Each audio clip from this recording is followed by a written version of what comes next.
First of all good morning all of you. तो अपन next continue करते हैं, lecture number 8 है अपना। तो 7th में अपन ने लास्ट टाइम पढ़ा था पास्कल लॉ के बारे में कि पास्कल लॉ क्या होता है। पास्कल लॉ के बारे में मैंने आपको बताया था कि किसी भी पॉइंट पर लिक्विड में, मतलब हम स्टैटिक की बात करें तो स्टैटिक लिक्विड के अंदर किसी भी पॉइंट पर सारी डायरेक्शन में प्रेशर की वैल्यू क्या रहती है, हमारी सेम रहती है। और जो पास्कल लॉ होता है उसका यूज बेसिकली कहाँ पर होता है, इस लॉ के आधार पे जो आपने हाइड्रोलिक रैम या हाइड्रोलिक लिफ्ट देखे हैं, हाइड्रोलिक लिफ्ट क्या होता है हमारा, उसका जो कॉन्सेप्ट होता है ना, इसी पर बेस्ड होता है। अरे भाई, जब हम सर्विस स्टेशन पर जाते हैं, ऑटोमोबाइल सर्विस स्टेशन पर, तो जो हमारी कार वगैरह होती हैं उसको क्या करता है, वो ऐसे लिफ्ट कर देता है। ऐसे यहाँ पर एक रैम लगा होता है, यूँ लिफ्ट हो जाती है ऊपर। कैसे होती है वो, उसका एक ही कॉन्सेप्ट होता है। इस तरह से पानी भरा होता है, ठीक है, लिक्विड है। तो ये देखो सेम पॉइंट पर, ये पॉइंट है, सभी डायरेक्शन में लिक्विड सेम होगा हमारा, सभी डायरेक्शन में लिक्विड सेम है। तो यहां पर जो प्रेशर है ये कॉन्टिन्यूटी बनी हुई है, ठीक है, ये लेवल सेम है। सेम ना हो तब भी अपने आप सेम हो जाएगा, लिक्विड अपने आप सेम हो जाएगा।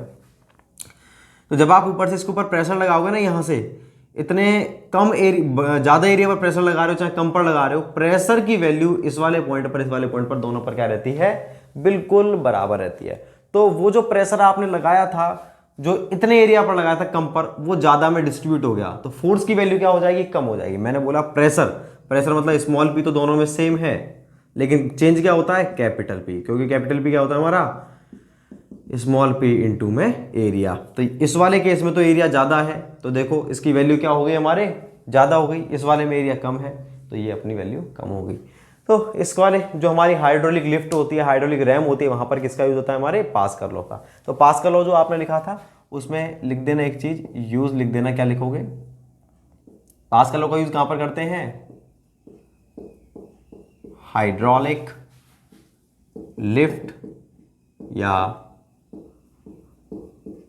Hydraulic RAM. हाइड्रोलिक लिफ्ट और हाइड्रोलिक रैम में अपन इसका यूज करते हैं। अब अपन देखते हैं different type of pressure. Pressure कितने प्रकार का होता है वो देखते हैं अपन। मैं इसे मिटाता हूं भाई। अब अपन नेक्स्ट हेडिंग डालेंगे। नेक्स्ट हेडिंग क्या डालेंगे अपन, डिफरेंट टाइप ऑफ प्रेशर। पहले मैं समझा देता हूं आपको प्रेशर कितने प्रकार का होता है, उसके बाद फिर 1 बाय 1 अपन लिखेंगे।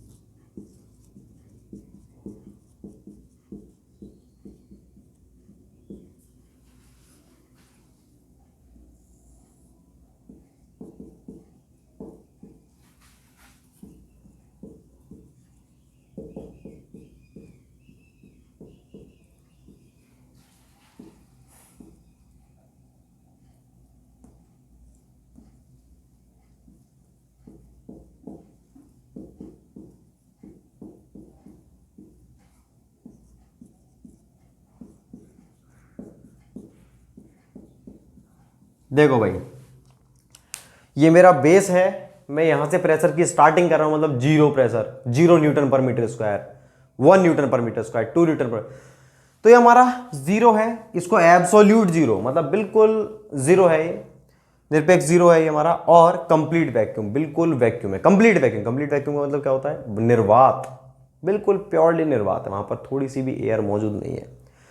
तो यहां से हमारा बिल्कुल निर्वात से, जैसे जैसे उस निर्वात में आप एयर आती जाएगी, मान लीजिए मेरा रूम है, इस रूम में बिल्कुल एयर नहीं है, तो यहां पर क्या प्रेशर बिल्कुल भी नहीं है, निर्वात बन चुका है। इसमें हल्की सी एयर डाली तो प्रेशर उस एयर के द्वारा क्रिएट होगा, ठीक है। तो धीरे धीरे प्रेशर की वैल्यू बढ़ती जा रही है। कैसे, आपने एक एयर इसके अंदर आप इनलेट कर रहे हो, एयर आप इसमें डालते जा रहे हो, तो धीरे धीरे प्रेशर की वैल्यू बढ़ती जा रही है, बढ़ती जा रही है, बढ़ती जा रही है, बढ़ती जा रही है। फिर एक क्या हो जाएगा, इसके अंदर जो एयर है, जो बाहर जो एयर है एटमॉस्फेयर में, उस एयर के बराबर हो जाएगी। उस एयर के बराबर हो जाएगी मतलब कौन सा प्रेशर हो जाएगा, एटमॉस्फेरिक प्रेशर हो जाएगा। एटमॉस्फेरिक प्रेशर कौन सा होता है, एटमॉस्फेयर के द्वारा किसी भी ऑब्जेक्ट पर लगाया गया प्रेशर एटमॉस्फेरिक प्रेशर कहलाता है। जो हमारे वातावरण में मौजूद एयर है ना, एयर का मतलब ऑक्सीजन ही नहीं होता, और ऑक्सीजन, हाइड्रोजन, नाइट्रोजन जो भी हमारी गैसेस मौजूद हैं, तो वातावरण में प्रेजेंट, एटमॉस्फेयर में प्रेजेंट जो एयर है उसके द्वारा किसी भी ऑब्जेक्ट पर लगाया गया प्रेशर एटमॉस्फेरिक प्रेशर कहलाता है। तो हमारे जो भी ऑब्जेक्ट है, हम वायुमंडल में, हम वातावरण में रहते हैं, हमारा घर है तो घर की छत पर भी प्रेशर लग रहा है क्योंकि चारों तरफ एयर है, मैं खड़ा हूं यहां पर भी चारों तरफ एयर है, तो एयर का प्रेशर हमारे ऊपर ऑल टाइम लग रहा है since the day we birth, जब से हम बॉर्न पैदा हुए हैं तब से अभी तक हमारे ऊपर प्रेशर लग रहा है। तो इसलिए हमको फील ही नहीं होता बिल्कुल भी, क्योंकि बचपन से लग रहा है, जब से हम पैदा हुए तब से लग रहा है प्रेशर। तो हमें, आपको फील होता है कि मेरे ऊपर कोई प्रेशर लग रहा है? नहीं। तो एटमॉस्फेयर एयर के द्वारा जो भी प्रेशर लगता है, इस बोर्ड पर लग रहा है प्रेशर, ठीक है ना, और इस टी शर्ट पर लग रहा है प्रेशर, हर चीज पर प्रेशर लग रहा है, हर एक ऑब्जेक्ट पर जो प्रेशर लग रहा है वो हमारा एटमॉस्फेयर प्रेशर है। तो एयर के कांटेक्ट में आते ही एटमॉस्फेयर प्रेशर हो जाता है। तो प्रेशर, लेकिन एयर, मान लो पूरे वातावरण में एयर नहीं हो तो कुछ ना कुछ प्रेशर होगा, जीरो प्रेशर। जैसे जैसे इसके अंदर एयर बढ़ती गई, और जो हमारे रूम की जो एयर है वो बाहर की एयर के जब बराबर हो जाएगी तो इसके अंदर जो प्रेशर कौन सा हो जाएगा? Atmospheric pressure. अगर एटमॉस्फेरिक प्रेशर से इस रूम के अंदर जो प्रेशर है, आपने ज्यादा एयर भर दी, बाहर की एयर से ज्यादा एयर आपने इसके अंदर भर दी, तो प्रेशर क्या है? बाहर की तुलना में बढ़ता चला जाएगा। अब हम क्या है, इसको दो तरीके से मेजर कर सकते हैं। या तो मैं कहूं कंप्लीट वैक्यूम, कि भाई स्टार्ट में इसमें प्रेशर जीरो था, कितना था? जीरो। और मैं कह रहा हूं कि जो बाहर जो प्रेशर है वो एटमॉस्फेरिक प्रेशर वो है 1.01 Newton per metre square. 1 Newton per metre square मान के चलो, एग्जांपल चल रहा है, 1 न्यूटन पर मीटर स्क्वायर अपना प्रेशर है, ठीक है, जो बाहर की एयर का प्रेशर है। इस कमरे के अंदर प्रेशर कितना था? जीरो था। धीरे धीरे एयर बढ़ाते गए, कितना हो गया? 1 हो गया। अब 1 से भी हम बढ़ाते जा रहे हैं एयर, तो 1.2, 1.3, 2, 3, 4, 5 ऐसे होता जा रहा है। अब मान लीजिए इसके अंदर प्रेशर हो गया 4 Newton per metre square, 4 Newton per metre square. मैं जीरो से जज कर रहा था भाई, कहां से मेजर कर रहा था प्रेशर को? मैं कर रहा था जीरो से। जीरो से ये अपना कितना था, इसको एग्जांपल लिख चलो, 1 न्यूटन पर मीटर स्क्वायर, ठीक है। जैसे जैसे मैं ऊपर गया, इससे ऊपर पहुंच गया और ये प्रेशर मेरा यहां तक हो चुका है, ये हो गया मेरा 3 न्यूटन पर मीटर स्क्वायर, ठीक है भाई। कहां से नापा मैंने? यहां से। तो यहां से ये वाला जो प्रेशर है वो हो गया 3 न्यूटन। अब मैं इसको दो तरह से बोल सकता हूं। कैसे कैसे बोल सकता हूं भाई? एक तो मैं बोल सकता हूं ये 0 न्यूटन पर मीटर स्क्वायर। एक तो बोल सकता हूं कि ये जो प्रेशर है, ये पॉइंट ए मान लीजिए, ए पॉइंट पर जो प्रेशर है वो कितना है? 3 Newton per metre square, absolute zero या कंप्लीट वैक्यूम। तो कंप्लीट इसको बोलेंगे अपन एब्सोल्यूट प्रेशर। तो एब्सोल्यूट प्रेशर कितना है अपना? एब्सोल्यूट प्रेशर है 3 Newton per metre square. Absolute का मतलब होता है वो किसी से उसकी तुलना नहीं हो रही है, जीरो से स्टार्ट कर रहे हैं, उसे बोलते हैं एब्सोल्यूट। तो एब्सोल्यूट प्रेशर कितना है?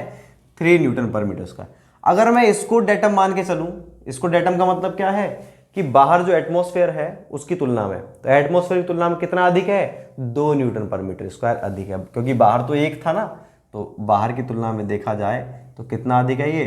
2 न्यूटन पर मीटर स्क्वायर। ये कौन सा प्रेशर है हमारा? Atmospheric pressure.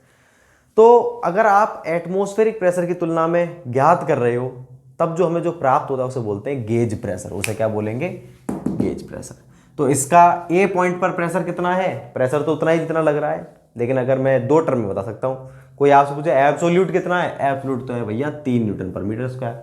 कोई पूछे भाई गेज प्रेशर कितना है? गेज है भैया 2 न्यूटन पर मीटर स्क्वायर। बात क्लियर है क्या नहीं? तो ये होता है हमारा, ये ए प्रेशर वही था ए पॉइंट का, तो गेज एब्सोल्यूट तो है 3 न्यूटन पर मीटर स्क्वायर और अपना गेज प्रेशर है 2 न्यूटन पर मीटर स्क्वायर। तो आपको क्या समझ में आया कि गेज प्रेशर क्या होता है? एटमॉस्फेयर तो मैंने बता दिया आपको क्या होता है। गेज प्रेशर क्या होता है हमारा? कि जो एटमॉस्फेरिक प्रेशर है उससे ऊपर मापा गया प्रेशर गेज प्रेशर कहलाता है, ठीक है ना। एटमॉस्फेरिक प्रेशर से ऊपर जितना भी अधिक है वो हमारा क्या होता है? गेज प्रेशर होता है। इसकी वैल्यू पॉजिटिव नेगेटिव कुछ भी हो सकती है। कई बार क्या करते हैं कि मान लीजिए एक पॉइंट था मेरा बी, एक पॉइंट है जी मेरा, ये मैं बी को, ये पॉइंट बी ऐसे डिनोट कर दिया मैंने, ये पॉइंट बी है, ठीक है। और ये है अपना, मान लीजिए यहाँ से बॉटम से चलूँ मैं इसकी, तो इसकी हाइट है 0.3 न्यूटन पर मीटर स्क्वायर। और ऊपर से मैं नीचे देख रहा हूँ, तो बताओ नीचे से इसकी हाइट कितनी है? इस पॉइंट की 0. हाइट मतलब नीचे से अगर देख रहा हूँ तो इसका जो प्रेशर है 0.3 न्यूटन पर मीटर स्क्वायर है। यहाँ से चलूंगा तो कितना होगा भाई? यहाँ तक 1 है, ये 0.3 से कितना? 0.7 न्यूटन पर मीटर स्क्वायर। अब मैं भाई इसको भी दो तरीके से बता सकता हूँ। क्या बता सकता हूँ मैं इसको दो तरीके से बता सकता हूँ कि बी पॉइंट पर जो प्रेशर है 0.3 Newton per metre square absolute pressure है। बी पर एब्सोल्यूट प्रेशर कितना है? 0.3 न्यूटन पर मीटर स्क्वायर। ये तो है भैया इस पर एब्सोल्यूट प्रेशर, ठीक है ना, एब्सोल्यूट प्रेशर। और अगर मैं कहता हूं कि बी पॉइंट पर ऊपर से मैं एटमॉस्फेयर प्रेशर की तुलना में देख रहा हूं तो कम है, कितना कम है? तो मैं उसको बोल रहा हूं 0.7 newton per metre square vacuum pressure, ठीक है। एटमॉस्फेयर प्रेशर कितना कम है? 0.7 newton per metre square. Air से आप एटमॉस्फेयर प्रेशर की जो एयर है उससे आप जब एयर कम होती चली जाती है तो मतलब वो वैक्यूम की तरफ जा रही है, निर्वात की तरफ अपन बढ़ रहे हैं। तो कितना बढ़ चुके हैं? 0.7 न्यूटन पर मीटर स्क्वायर। तो एटमॉस्फेरिक प्रेशर से नीचे की ओर, लेकिन कैसे? पॉजिटिव। आपने नेगेटिव थोड़ी बोला ये कि -0.7, नहीं आपने प्लस का 0.7 बोला है। बस ये है कि आपने उल्टा कर दिया। आप यहां से 0 है, 0 से चल रहे हो 1 2 3 4 ऐसे चल रहे हो आप नीचे की तरफ पॉजिटिव चल रहे हो। तो एटमॉस्फेरिक प्रेशर से नीचे की ओर पॉजिटिव मापा गया प्रेशर क्या कहलाएगा? हमारा वैक्यूम प्रेशर, ठीक है ना। पॉजिटिव क्यों? माइनस थोड़ी लिखा है मैंने, -0.7 है, 0.7 ही लिखेंगे। तो ये होता है हमारा वैक्यूम प्रेशर। तो गेज प्रेशर क्या होता है? एटमॉस्फेयर प्रेशर से ऊपर, एटमॉस्फेयर प्रेशर से नीचे वैक्यूम प्रेशर। एटमॉस्फेरिक प्रेशर क्या होता है वो मैं आपको बता चुका हूं। अब बात आती है कि नेगेटिव पॉजिटिव। तो भैया एटमॉस्फेरिक प्रेशर तो विल ऑलवेज भी पॉजिटिव, ये तो हमेशा पॉजिटिव होगा। क्यों? क्योंकि उसको कहां से माप रहे हैं? एब्सोल्यूट जीरो से। एब्सोल्यूट प्रेशर जो होता है वो भी हमारा एब्सोल्यूट प्रेशर कौन सा होता है जिसको अपन कहां से मापते हैं? एब्सोल्यूट जीरो, या इसको बोलो कंप्लीट वैक्यूम। यहां से आप मापते हो वो होता है एब्सोल्यूट प्रेशर, वो भी हमेशा क्या रहेगा? पॉजिटिव ही रहेगा। क्यों? क्योंकि आप उसको जीरो से माप रहे हो। अब बात आती है गेज प्रेशर की। गेज प्रेशर पॉजिटिव रहेगा नेगेटिव? मैं ये जो है ना, ये बी पॉइंट पर 0.7 न्यूटन पर मीटर स्क्वायर, मैं इसको गेज प्रेशर भी बोल सकता हूं। मैं इसको क्या बोल सकता हूं? Gauge pressure. लेकिन अगर मैं इसको गेज प्रेशर बोलूंगा तो इसको 0.7 न्यूटन पर मीटर स्क्वायर बोलूंगा क्या? नहीं। अगर मैं इसको गेज प्रेशर बोलना चाहता हूं तो मैं इसको 0.7 न्यूटन पर मीटर स्क्वायर ना बोल करके क्या बोलूंगा? -0.7। क्योंकि भैया गेज तो यहां से पॉजिटिव होता ही है, ये पॉजिटिव है। इससे नीचे अगर गेज नाप रहा हूं मैं तो नेगेटिव हो जाएगा। चाहे तो उसको आप नेगेटिव गेज प्रेशर बोलो या वैक्यूम प्रेशर, एक ही तो बात है भाई। गेज ये है, इसका उल्टा ही तो हो रहा है। तो वैक्यूम प्रेशर क्या होता है? ये होता है नेगेटिव गेज प्रेशर। ये नीचे की तरफ अगर मैं करूंगा, गेज को इन रूप में नाप रहा हूं नीचे की तरफ, तो नेगेटिव हो गया, क्योंकि पॉजिटिव तो ऐसे होता है। ऐसे ही देखो, अगर मैं वैक्यूम प्रेशर को यूं मापूं उल्टा ऊपर की तरफ तो क्या हो गया? Negative vacuum. और नेगेटिव वैक्यूम किसके बराबर होगा मेरे? Gauge pressure. तो गेज प्रेशर को अपन नेगेटिव वैक्यूम प्रेशर बोल सकते हैं और वैक्यूम प्रेशर को नेगेटिव गेज प्रेशर बोल सकते हैं। तो गेज प्रेशर, अब मैं इसको क्या कह सकता हूं? बी पॉइंट पर प्रेशर को मैं कह सकता हूं कि बी पॉइंट पर 0.3, तीन चीज बोल सकता हूं। एक तो मैं कह सकता हूं बी पॉइंट पर कितना प्रेशर है, मैं कहूंगा भाई बी पॉइंट पर 0.3 Newton per metre square absolute pressure है। बिल्कुल सही बात है। दूसरा मैं कह रहा हूं भाई, मैंने किसी बच्चे को ये डायग्राम दिखाया, मैंने कहा भाई बताओ बी पर कितना प्रेशर है। एक ने खड़ा होकर बोला सर बी पर pressure 0.3 Newton per metre square absolute pressure है। तो सही बात है क्या? बिल्कुल सही बात है, क्योंकि मैं जीरो से अगर नापूंगा तो 0.3 बैठ रहा है। दूसरे ने कहा सर ये नहीं sir, 0.7 newton per metre square vacuum pressure है। भाई वो भी सही है अपनी जगह। अगर मैं इसको डेटा मान के नीचे की तरफ चल रहा हूँ पॉजिटिवली, 0, 0.1, 0.2, 0.3, 0.7 पर मिल रहा है ना ये, तो ये क्या है अपना? Vacuum pressure. सही बात है। तीसरे ने कहा नहीं सर, ये तो sir -0.7 newton per metre square gauge pressure है। तो भैया तीसरा भी सही है। तीसरे ने केवल गेज प्रेशर पढ़ा था। तीसरे ने क्या पढ़ा था कि एटमॉस्फेयर प्रेशर से ऊपर जाएंगे तो जो जो हमारा मापते हैं हम, वो प्रेशर क्या कहलाता है? Gauge pressure. तो उसको पता था ऊपर जा रहे हैं तो प्लस का गेज है, नीचे जाएंगे तो नेगेटिव गेज हो गया। तो वो तो नीचे जा रहा था, नीचे देखा उसने कितना है? 0.7। तो -0.7 newton per metre square gauge pressure. Negative है ना, तो नेगेटिव गेज प्रेशर। तो नेगेटिव गेज वैक्यूम है, उससे सारी चीज़ें सेम है। ऐसी अगर मैं इसको बताऊं ए पॉइंट के प्रेशर को, तो ए पॉइंट का प्रेशर क्या होगा मेरा? 3 न्यूटन पर मीटर स्क्वायर। इसको क्या लिख देंगे? ए पॉइंट पर 3 Newton per metre square absolute pressure. और क्या लिख सकते हैं इसको? 2 newton per metre square gauge pressure. और क्या लिख सकते हैं? -2 newton per metre square vacuum pressure. Negative vacuum हो गया ना। तो कैसे आप दर्शाने के तरीके हैं। इन सभी चीज़ों को अपन 1 बाय 1 लिखेंगे।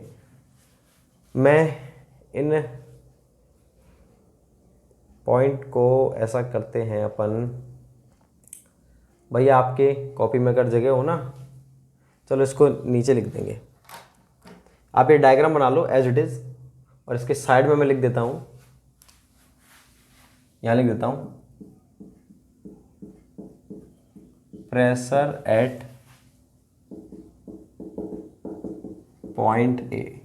कौन सा प्रेशर बताओ, इसको चाहे तो बोलो ए पॉइंट पर, सॉरी ए पॉइंट पर है 3 Newton per metre square absolute pressure, या बोलो 2 newton per metre square gauge pressure, या बोलो -2 newton per metre square vacuum pressure. तीनों का मतलब एक ही है, नेगेटिव वैक्यूम है ये, ठीक है ना। ऐसे ही अगर मैं बोलता हूं प्रेशर एट पॉइंट बी, तो बी पर कितना होगा भाई, देखो अगर मैं यहां से चल रहा हूं 0 से, तो 0.3 Newton per metre square absolute pressure, या फिर इसको बोलो आप क्या बोलोगे 0.7 newton per metre square vacuum pressure, या क्या बोलोगे -0.7 newton per metre square gauge pressure. कुछ भी बोलो, एक ही बात है। तो मैंने आपको बता दिया किस तरह से अपन इसको दर्शाते हैं। अब अपन इसकी पूरी पूरी थीम को लिखेंगे, किस तरह से अपन इनको मेजर करते हैं, क्या होता है नेगेटिव, क्या पॉजिटिव होता है। तो आप इसको पहले उतार लो, उसके बाद फिर मैं आपको 1 बाय 1 लिखूंगा। आप चाहे इसको उतार लो, चाहे मैं पहले इनकी डेफिनेशन लिखवा लूँ, कैसे लिख लो, कोई दिक्कत नहीं है। आप पहले उतार लो चाहे, मैं इसे मिटा देता हूँ। मैं 1 बाय 1 सारे प्रेशर्स को लिखूंगा।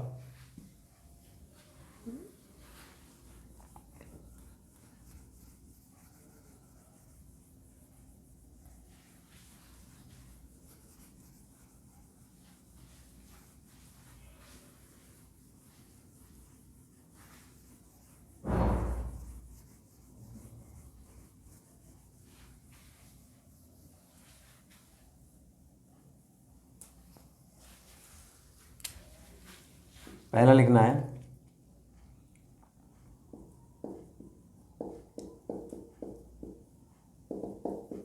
Atmospheric pressure. क्या होता है भैया,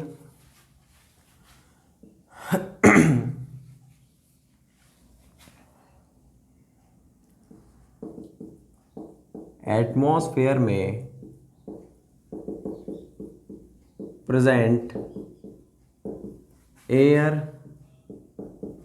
द्वारा किसी भी ऑब्जेक्ट पर लगाया गया प्रेशर, एटमॉस्फेरिक प्रेशर कहलाता है। ठीक है भाई, एटमॉस्फेरिक प्रेशर कहलाता है। इसे कंप्लीट वैक्यूम या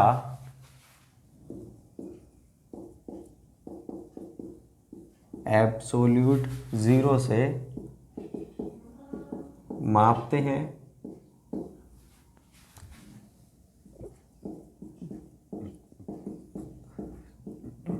इसलिए यह हमेशा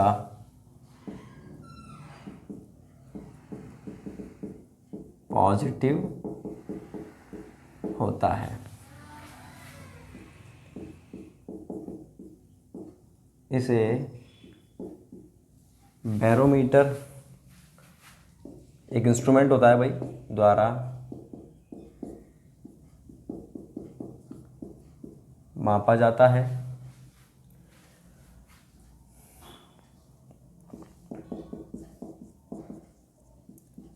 डिफरेंट स्थान पर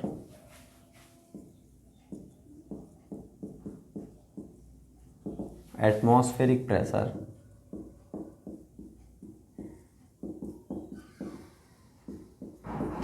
डिफरेंट होता है, डिफरेंट होता है। मतलब ये क्या है, प्लेस टू प्लेस चेंज करता है। यहाँ पर कुछ और है, अलवर में कुछ और प्रेशर है एटमॉस्फेरिक। तो ये नहीं कि स्टैंडर्ड एक फिक्स हो चुका है, कि हम मानते जरूर है स्टैंडर्ड, लेकिन हर जगह अलग होता है। जैसे कि टाइम की बात करें तो हमारे पूरे इंडिया में हर जगह टाइम अलग होता है वैसे, ज्योग्राफिकली देखा जाए तो। लेकिन क्या है, एक जगह की टाइम को फिक्स कर दिया है, ठीक है। पहले तो हमने किसको, नैनी, जो हमारे इलाहाबाद में है नैनी नाम की जगह है, उसको हमने किससे फिक्स किया हुआ है, जीएमटी से, जीएमटी प्लस 5:30। और फिर उसको हमने आईएसटी मान लिया, इंडियन स्टैंडर्ड टाइम, ठीक है ना। उसको मान करके फिर पूरे पूरे इंडिया में वहाँ पर जो टाइम है वो माना जाता है, जबकि हर जगह का अलग होगा भाई। आसाम में अलग होता है टाइम, वहाँ पर सुबह जल्दी हो जाती है, और गुजरात में बिल्कुल एंड में होती है, ठीक है। लेकिन क्या हमने उसके तो जगह जगह टाइम अलग हो जाएगा, तो हमको कुछ ना कुछ तो यूनिफॉर्मिटी करनी होगी। नहीं तो कोई पूछेगा आसाम में भाई 2 बजे की फ्लाइट आ जाना, और यहाँ पर 2 बाद में बज रहे हैं, इसलिए फिक्स कर देते हैं टाइम को।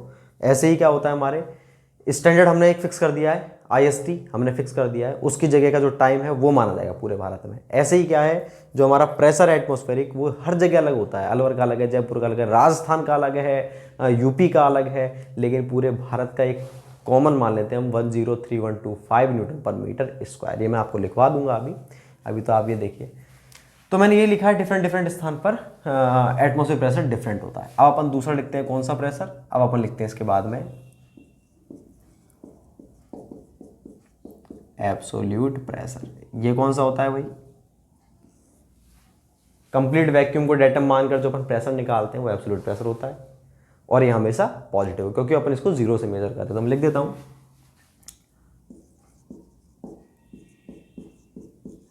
कंप्लीट वैक्यूम को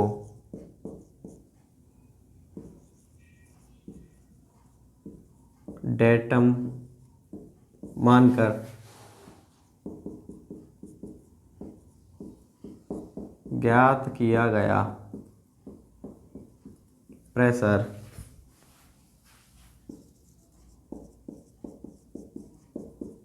एब्सोल्यूट प्रेशर कहलाता है। इसे 0 से मापते हैं, इसलिए यह हमेशा क्या होता है भाई, पॉजिटिव होता है, ठीक है। तीसरा देखते हैं अपन कौन सा, गेज प्रेशर। अब गेज की बात है, तो गेज कौन सा होता है, एटमॉस्फेयर प्रेशर को डेटम मानेंगे, तो इससे ऊपर का प्रेशर गेज कहलाएगा, ठीक है ना। इसको ये नेगेटिव पॉजिटिव कुछ भी हो सकता है। नेगेटिव कब होता है भाई, वैक्यूम प्रेशर को बोलते हैं अपन नेगेटिव गेज प्रेशर। यही तो बात थी, मैं आपको लिखवा चुका हूँ ऑलरेडी। तो लिखते हैं अपन क्या, एटमॉस्फेरिक प्रेशर को डेटम मानकर ऊपर की ओर पॉजिटिव मापा गया प्रेशर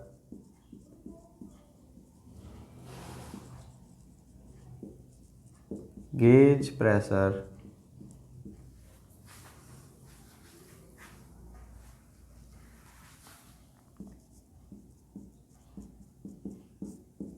कहलाता है। यह नेगेटिव या पॉजिटिव कुछ भी हो सकता है। जैसे कि भाई मैं यहीं पे लिख देता हूँ, नेगेटिव गेज प्रेशर बराबर क्या होता है, वैक्यूम, तो जो हमारा वैक्यूम प्रेशर होता है उसको ही हम क्या बोलते हैं, नेगेटिव गेज प्रेशर बोलते हैं। तो ये एटमॉस्फेरिक प्रेशर को डेटम मानकर ऊपर की ओर पॉजिटिव मापा गया प्रेशर गेज प्रेशर कहलाता है।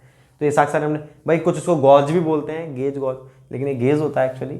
तो ये अपने 3 हो गए, चौथा लिखते हैं, मैं इसको मिटा देता हूँ, फोर्थ लिखता हूँ। फोर्थ में इसी में करेक्ट कर दूंगा, आप इसको लिख लो, फोर्थ में इसी के अंदर करेक्ट कर दूंगा आपको।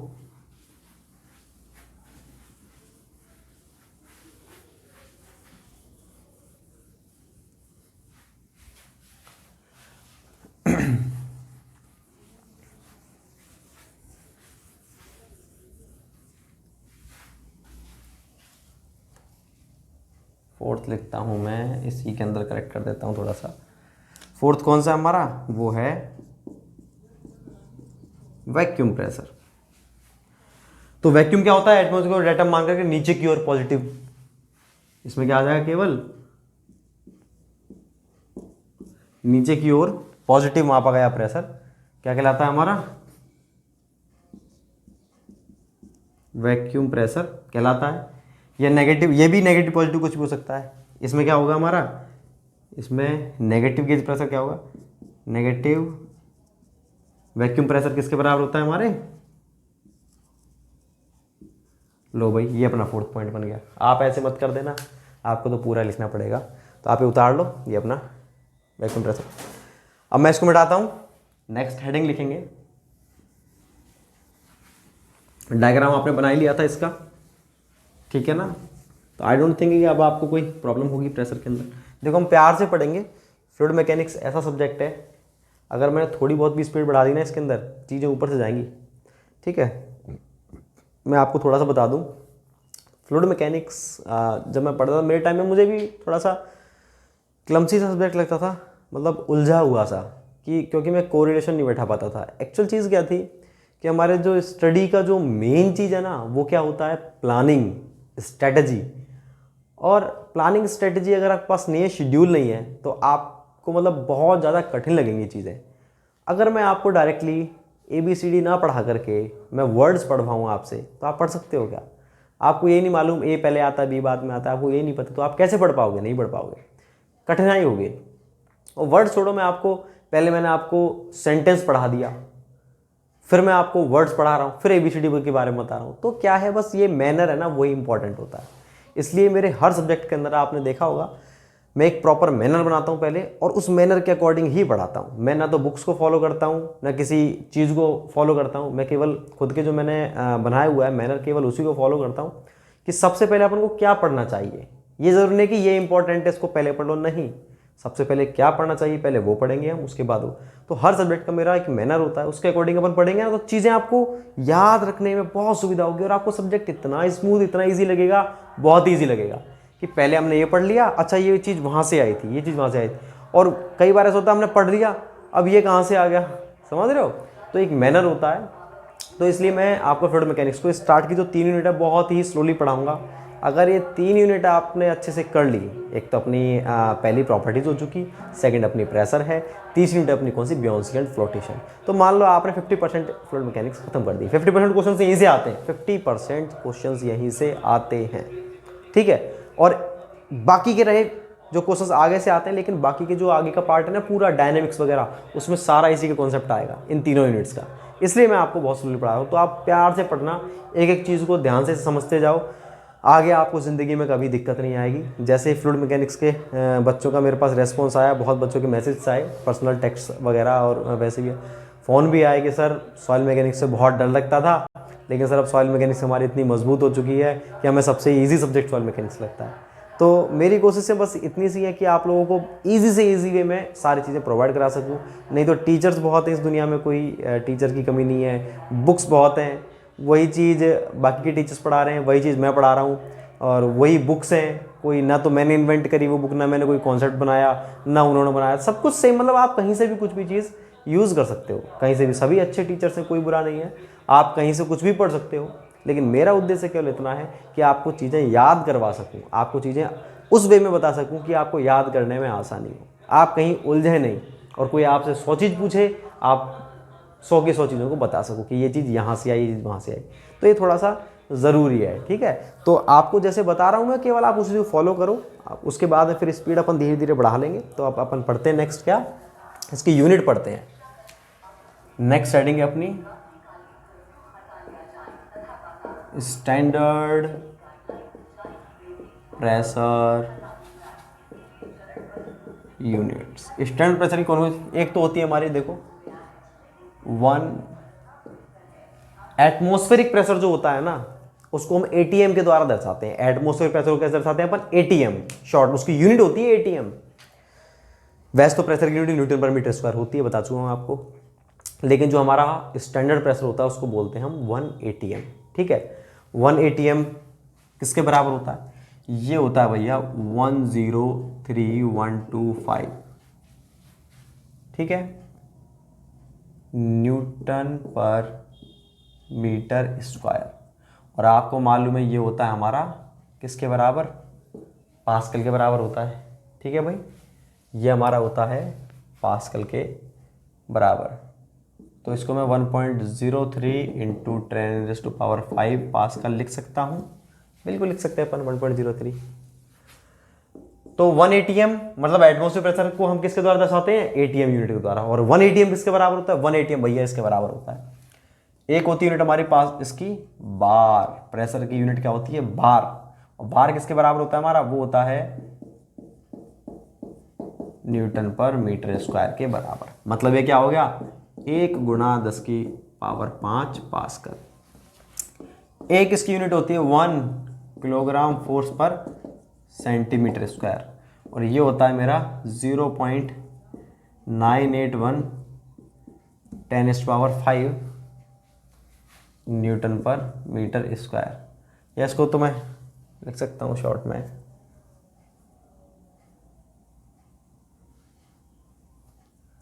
डायरेक्ट लिख देता हूँ पास्कल।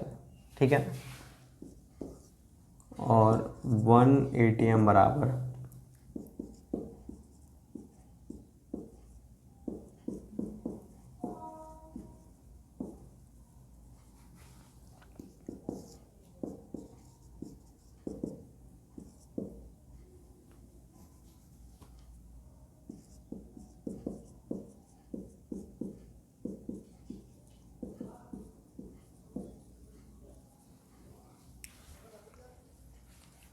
देखो भाई, ये हमारा ध्यान से देखेंगे 1 एटीएम एटमॉस्फेरिक प्रेशर को हम एटीएम के द्वारा दर्शाते हैं, और 1 एटीएम किसके बराबर होता है, 103,125 न्यूटन पर मीटर स्क्वायर, या इसको शॉर्ट में बोल सकते हैं 1.03 × 10⁵ पास्कल। एक बार किसके बराबर होता है, एक बार इसके बराबर होता है 1,00,000 न्यूटन पर मीटर स्क्वायर, या 1 × 10⁵ पास्कल। 1 किलोग्राम फोर्स पर सेंटीमीटर स्क्वायर इसके बराबर होता है। तो मतलब ये 3 यूनिट हो गई प्रेशर की, एटीएम, बार और किलोग्राम फोर्स पर सेंटीमीटर स्क्वायर। कोई आपसे पूछता है इन तीनों में कौन सा बड़ा है, कौन सा ज़्यादा है, कौन सा कम है, तो आपको दिख रहा है सबसे ज़्यादा होता है एटीएम। देखो ना 1.03, ये तो पीछे की चीज़ तो सेम है तीनों की।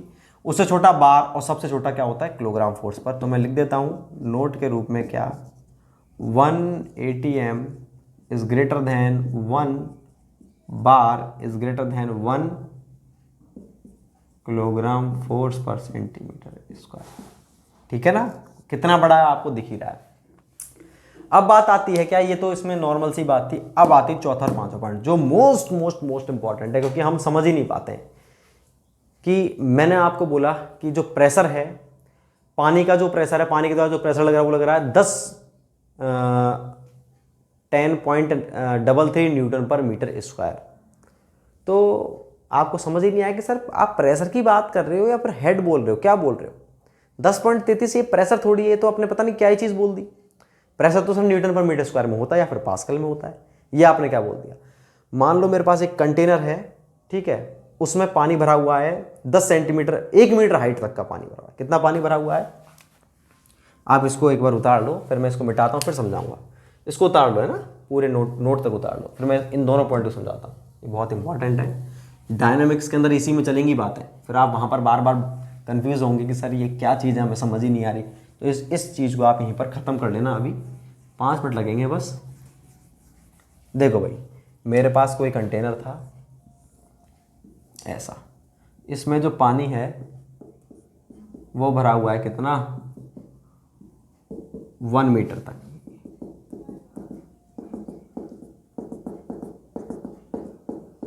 अगर मैं आपसे ये कहता हूं ना कि भाई कि इसके अंदर जो प्रेशर है, इसमें जो प्रेशर है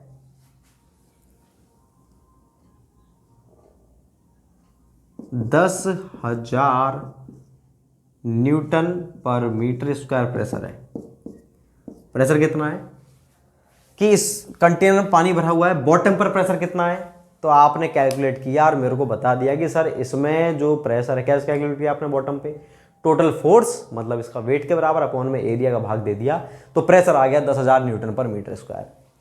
आपने मेरे को बताया, मेरे को समझ में आ गई, तो अब मैंने दूसरों को बता दिया, मैंने भाई 10,000 न्यूटन पर मीटर का प्रेशर है बॉटम पे, किसी को कोई आपत्ति नहीं थी, कोई दिक्कत ही नहीं थी। दूसरा स्टूडेंट था, उसने कहा सर बॉटम पर प्रेशर जो है वो है सर, प्रेशर की वैल्यू है 1 मीटर ऑफ वाटर हेड, या शॉर्ट में बोले, शॉर्ट में अगर मैं बोलूं कि बॉटम पर प्रेशर हेड कितना है,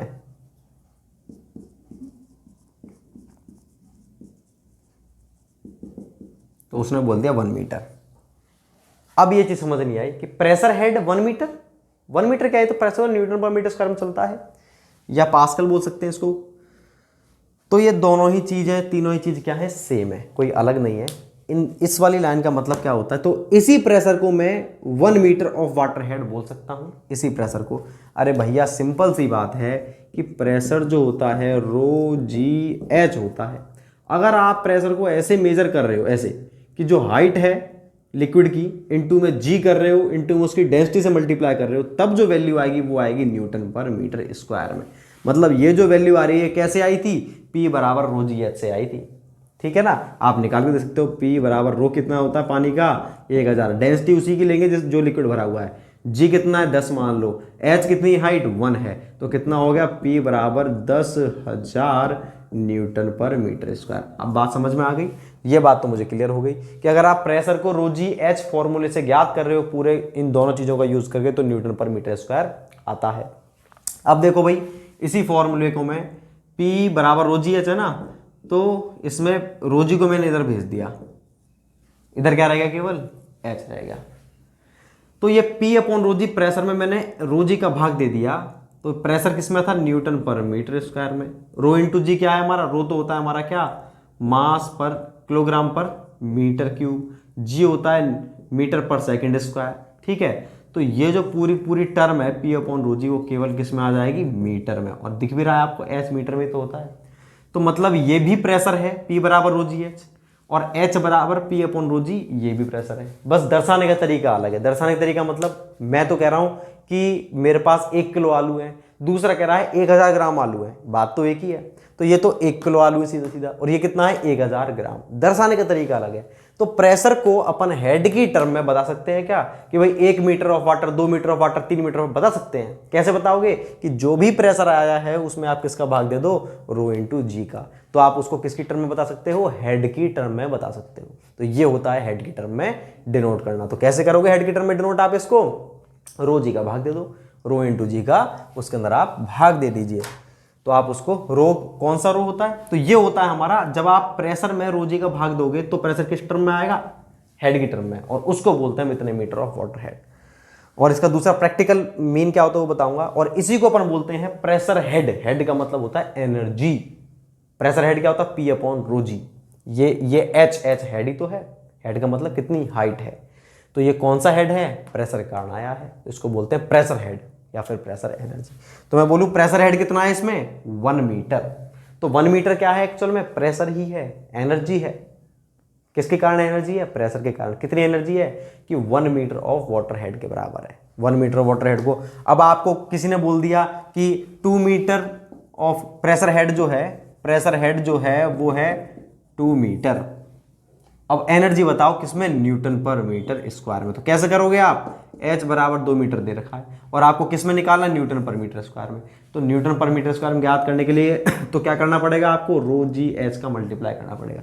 H आपको पता ही है 2 है, H कितना है 2 है, जी पता ही है, पता कितना हो गया बस। चाहे मैं बोल रहा हूँ मेरे को हेड पता है तो मैं न्यूटन पर मीटर स्क्वायर बता सकता हूँ, न्यूटन पर मीटर स्क्वायर पता है तो मैं उसको हेड की टर्म बता सकता हूँ। तो ये होता है मेरा हेड। तो अब आपसे कोई पूछे तो बात समझ में आ गई। अब देखो मैं आपको प्रैक्टिकली बताता हूँ, ये तो मैंने कन्वर्ट करना बताया, मैं आपको प्रैक्टिकली बताता हूँ। प्रैक्टिकली क्या होता है, प्रैक्टिकली ये होता है कि आपने ये जो निकाला प्रेशर, आपने जो प्रेशर निकाला P बराबर 10,000, जो आपने प्रेशर निकाला ये 10,000 न्यूटन पर मीटर स्क्वायर, ये आपने, ये जो प्रेशर है ये हेड क्या बताता है, हेड बताता है कि ये प्रेशर इतना प्रेशर है कि अगर आप किसी भी कॉलम में 1 मीटर, कोई भी आपने कॉलम बना दिया ट्यूब का, उसमें आप 1 मीटर अगर लिक्विड भर दोगे तो उस 1 मीटर लिक्विड के द्वारा बॉटम पर जितना प्रेशर लगाया गया है वो कितना प्रेशर है, इतना। ये होता है इसका मतलब। प्रैक्टिकली क्या होता है, हेड का मतलब कि 1 मीटर हेड, 2 मीटर हेड, उसका मतलब ये है कि अगर मैं किसी कॉलम में 1 मीटर पानी भर दिया ना, 1 मीटर ऑफ वाटर हेड लिखा है, 1 मीटर अगर मैंने पानी भर दिया तो उस पानी के द्वारा बॉटम पर जो प्रेशर लग रहा है वो इसके बराबर है, इसके बराबर मतलब 10,000 न्यूटन पर मीटर स्क्वायर। तो ये होता है प्रैक्टिकली सिग्निफिकेंस किसका, हेड का। तो अगर मैं आपसे कह रहा हूं ना और वो चीज चेंज होती चली जाएगी, क्या क्या चेंज होती चली जाएगी, मैं आपको ये तो बोला मैंने वाटर हेड, अगर ये होता, अगर मेरे को इसको वाटर हेड की जगह मेरे को इसको बताना है, ये जो प्रेशर है 10,000 न्यूटन पर मीटर स्क्वायर, मुझे इसको बताना है ऑयल की टर्म में। मैं कहना चाह रहा हूं कि अगर मैं किसी ट्यूब में ऑयल भर दूं तो कितना ऑयल भरूं, मतलब ऑयल का हेड, हेड मतलब हाइट, ऑयल की हाइट कितनी हो, कितना ऑयल भरता चला जाऊं कि वो उसके द्वारा प्रेशर जो है बॉटम पे इतना आ जाए। तो अगर आपको ऑयल की टर्म में निकालना है तो क्या करोगे इसमें, भाई P बराबर रो जी एच होता है ना, P बराबर, मैं जानता हूँ P बराबर रो जी एच होता है। तो P कितना है 10,000, रो जी एच, मेरे को H की टर्म में निकालना है तो H बराबर यही तो होगा। अब 10,000, अब बताओ मेरे को किसका हेड देखना है, मैं तो देखना चाह रहा हूँ भाई ऑयल के रूप में कि ऑयल, अगर मैं ऑयल भरता हूँ तो कितना हेड जो है ऑयल की, कितनी हाइट के द्वारा जो प्रेशर है इस प्रेशर के बराबर हो, कितना ऑयल भर दूंगा कि उतना ही प्रेशर क्रिएट हो जितना प्रेशर 10,000। तो कुछ नहीं, डेंसिटी, ऑयल की डेंसिटी का भाग दे दो। तो ऑयल की डेंसिटी कितनी, 500 मान के चलो आप, 500 लीटर, तो 500 किलोग्राम पर मीटर क्यूब है, इंटू में 10 कर दिया मैंने, तो कितनी आ गई इसकी हाइट, इसकी हाइट आ गई H बराबर 2 मीटर। इसका मतलब क्या है कि मैंने एक कॉलम ले लिया, अब देखो 3 कॉलम बनाता हूं, इससे आपको क्लियर हो जाएगा।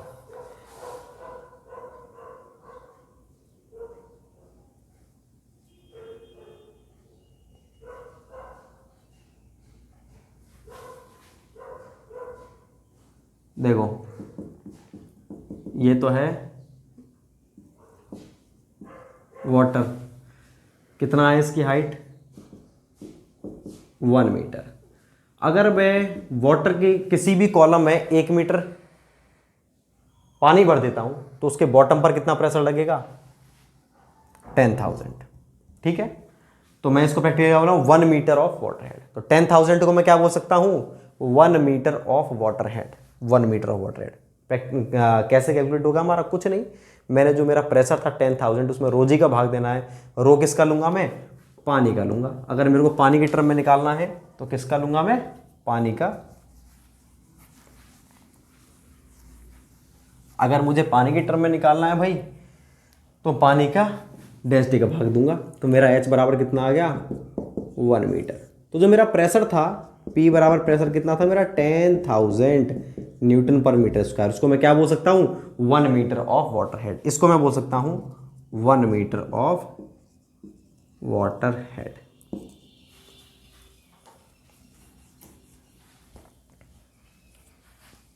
P बराबर 10,000 न्यूटन पर मीटर स्क्वायर बोलो, या बोलो आप P बराबर 1 मीटर ऑफ वाटर हेड है।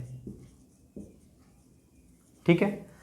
अब क्या है, मैंने इसमें दूसरी कॉलम लिया और उस पर ट्यूब के अंदर मैंने पानी ना भर के ऑयल भर दिया, जिसकी डेंसिटी कितनी थी, 500 किलोग्राम पर मीटर क्यूब थी। तो मेरा जो हेड आया वो आया 2 मीटर। कितना है भैया, ये है 2 मीटर। ये क्या है, ऑयल है। तो इसको मैं क्या लिख सकता हूं कि ये जो प्रेशर है 2 मीटर ऑफ ऑयल हेड। तो ये तीनों चीज एक ही है। अगर मैं पानी भरूंगा 1 मीटर तब भी 10,000 लीटर पर मीटर स्क्वायर यहाँ पर प्रेशर आएगा, 2 मीटर भरूंगा तब भी 10,000 आएगा। तीसरी बात आती है मेरे मरकरी की, और मरकरी का आपको पता है डेंसिटी बहुत ज़्यादा होती है। कितनी होती है, उसकी होती है 13,500 के समथिंग होती है भैया, 13,500 के समथिंग होती है। तो 13,500 जो उसकी मरकरी की डेंसिटी है, ठीक है, अगर आप इसमें इसका भाग दोगे तो आप सोचो बहुत ही कम हाइट आएगी। अगर मैं इसको 15 मानता हूं तो 2/3 हो जाता है, 2/3 66.067, मतलब 67 mm, 67 mm के समथिंग आएगी इसकी ओनली। कितनी आएगी, केवल 67 के mm के समथिंग। 15,000 अगर इसको मानता हूँ तो, और अगर 13,500 ही मानता हूँ तो इसकी आएगी लगभग नहीं तो 70 के समथिंग आएगी। तो 70 mm मान के चलो आप। ये क्या है मेरी, ये है मरकरी, क्योंकि ये बहुत भारी होता है। तो मरकरी केवल मैं 70 mm ही भरूंगा ना, केवल 70 mm मरकरी भरूंगा, तो यहाँ पर कितना प्रेशर आ जाएगा, 10,000 लीटर पर मीटर उसका। और अगर पानी 1 मीटर भरूंगा तब जाके 10,000 आएगा। ऑयल उससे हल्का होता है तो ज़्यादा भरना पड़ेगा। ऑयल के अलावा और कोई दूसरी चीज़, दूसरा आइटम ले लिया मैंने जिसकी डेंसिटी ऑयल से भी कम है, तो और ज़्यादा हाइट होगी। तो बात क्लियर है कि जैसे जैसे आप ज़्यादा डेंसिटी वाले लिक्विड का यूज़ करोगे उसका हेड कम होता चला जाएगा, हल्के लिक्विड करोगे तो हेड ज़्यादा होता चला जाएगा। प्रेशर और हेड में क्या रिलेशनशिप होती है मैंने आपको बता दिया।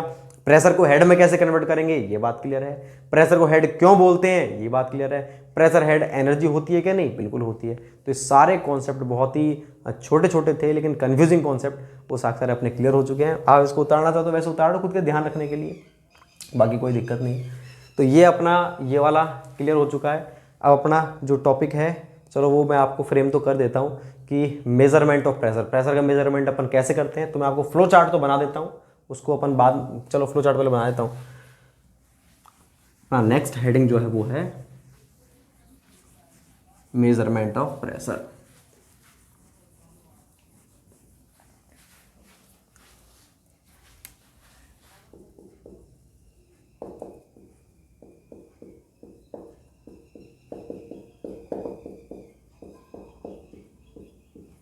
प्रेशर मेजरमेंट की अपनी डिवाइस जो होती हैं 2 प्रकार की होती हैं। एक तो होती है अपनी मैकेनिकल डिवाइस, एक होते हैं हमारे मैनोमीटर।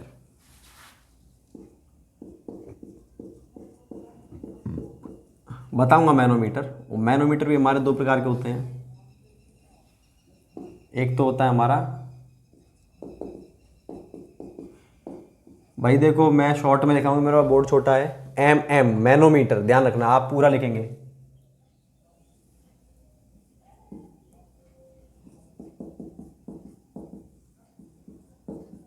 डिफरेंशियल, देखो मैनोमीटर क्या होता है, 2 प्रकार की डिवाइस होती है हमारे। तो पहले मैं आपको कंप्लीट ही बता देता हूँ। सिंपल मैनोमीटर हमारे होते हैं 4, कौन कौन से होते हैं, piezometer,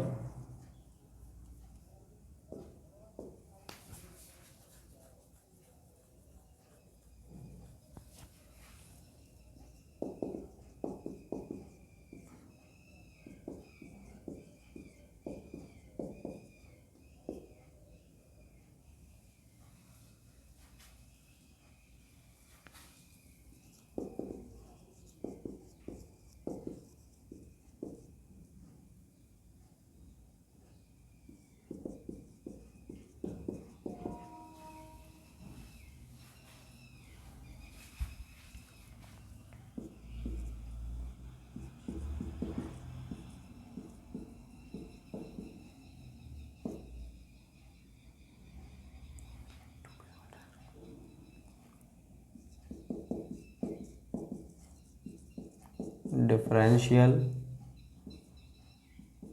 you tube manometer, inverted U tube manometer,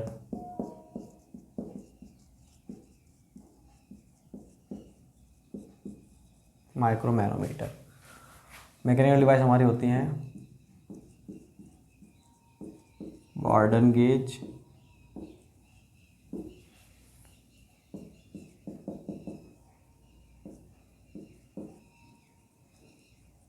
diaphragm gauge, diaphragm दिख रहा है ये, बेलो गेज,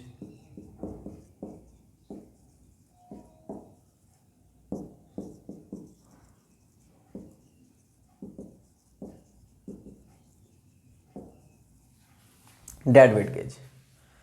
तो देखो भाई हमारी जो डिवाइसेस हैं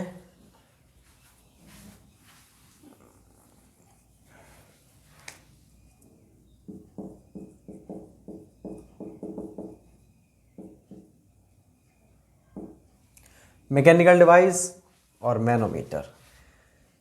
तो मैनोमीटर की अगर मैं बात करता हूं आपसे,